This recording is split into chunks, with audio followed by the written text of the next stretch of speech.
Today I'm going to show you how to make yogurt, ricotta cheese, and dog biscuits the healthy way from scratch, which is less expensive. Good morning. I've been making yogurt for years now. I bought this yogurt maker several years ago and I just absolutely love it. So this is milk I bought from Phyllis at Parkside Market. So it comes from the Amish. It is local. I know exactly what goes in it. You bring the milk up to a 230 degrees and then back down to 110. Then you add your yogurt starter. You can buy it or you can use a few tablespoons of the yogurt from the batch before.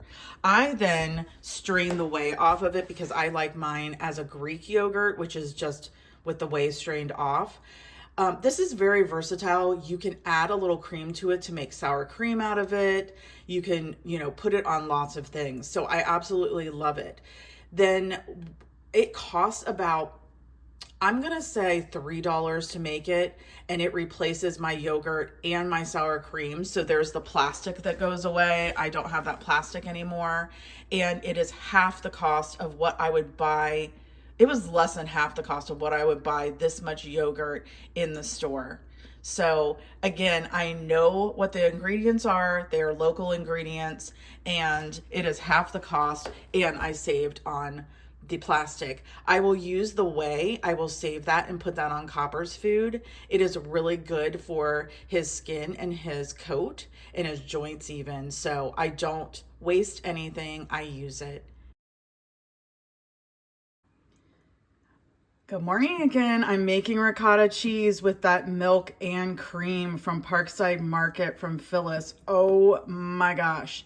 So this is only my second time making ricotta cheese. And the first time I used just store-bought milk and cream, and it just did not do this at all. Oh my God, look at this.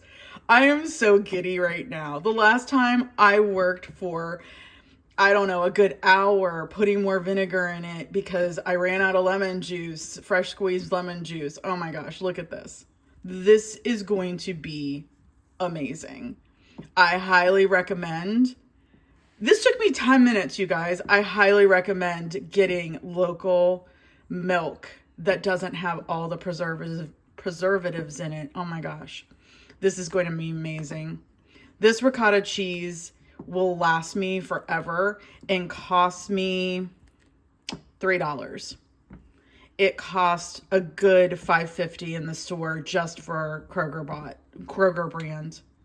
Look at that. Oh my gosh, I'm so excited. So this is 8 cups of milk, a cup of cream, heavy cream.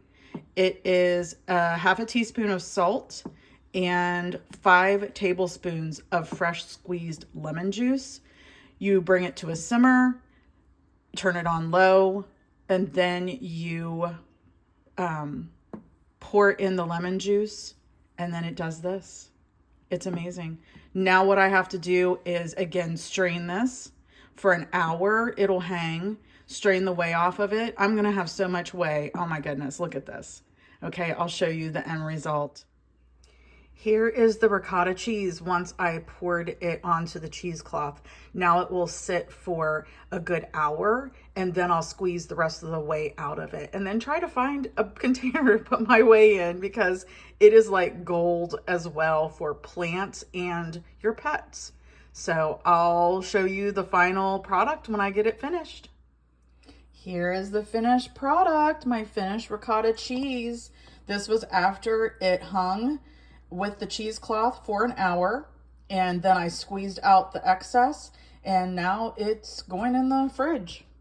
This will last me for a while just because I don't, eat it by the spoonful, etc. I put it on lots of things, salads, on pizzas, on lots of different things. But this is so much better than the first batch I made with store-bought milk and creamer. Store-bought creamer is ultra pasteurized. The milk says it's not, but it's so full of preservatives. This is not. It is pasteurized just to the code, if you will. Today is an overcast day, so I decided to make Copper's dog treats, his big bones that he gets before we go to bed. So that's why he likes to go to bed. Anyway, it yields about 40. I didn't want to bore you with putting all the ingredients in here, but we are looking at smooth peanut butter. Do not use peanut butter with artificial sweetener. It is very toxic to dogs. 2 cups of unbleached flour, a tablespoon of baking powder, a tablespoon of honey or molasses, and a cup of milk. So I will be right back when I get this all whipped up for you. Once I combined all of the ingredients and got them very well blended, I put them in the refrigerator just to, dry it out a little bit, cool it off a little bit, just like I do pie crust so that it's easier to roll out. I rolled it out. I have this handy dandy ancient Tupperware mat to put it on, rolled it out with some flour, and I have this dog bone that I use, you can see, and love it. So it makes little dog bones. Now I'm going to get as many of those out of this as I can onto an ungreased cookie sheet, and they bake for 17 minutes at 350 degrees. It should yield about 40 of these. So I'll continue to combine all of the dough back together and then roll it out again, etc., until I've gotten all of the dough used. Stay tuned. Okay, 17 minutes at 350 degrees, and we have our first batch finished. This has 22 biscuits on it, and very excited. Now, if I have failed to tell you, it cost me $2, maybe $2.50, but more like $2 to make these.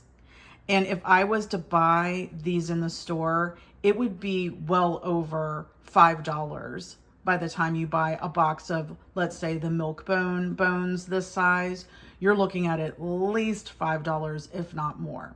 So again, here I have ingredients that I know what I put in it. I'm controlling that, and I saved money. It just took me a little love and a little time.